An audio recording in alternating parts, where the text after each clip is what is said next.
जानी ले हम जान से कहके जाबे पागल हई इतना प्यार में तोहरा पता नहीं के चाहिए कितना तोहरा के हम संसार में।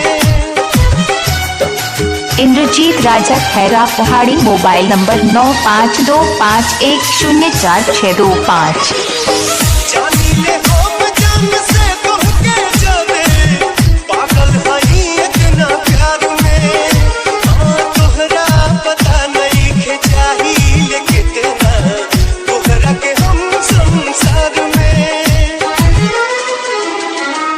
सजनिया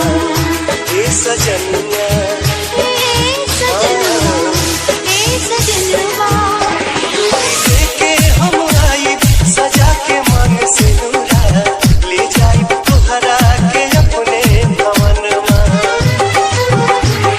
सजनिया सजनिया सजनवा प्यार के बोल बोले गलाई में गगनवा प्यार के बोल बोले गलाई में गगनवा।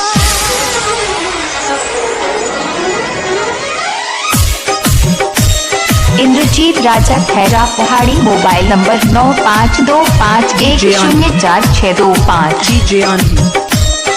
DJ on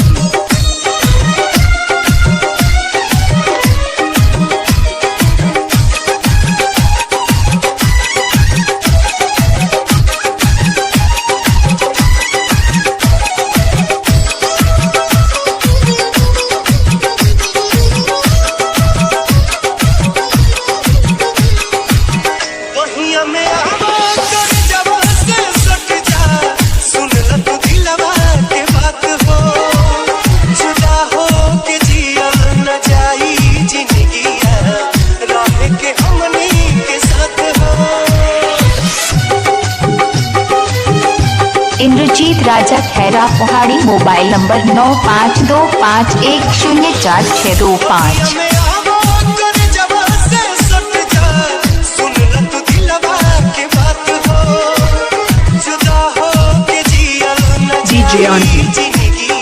DJ on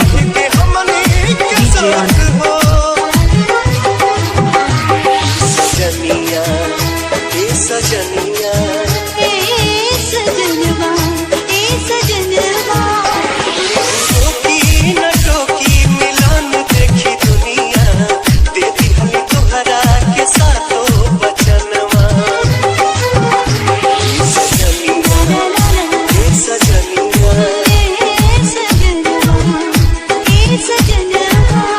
प्यार के बोल बोले गलाई में गगनवा। DJ on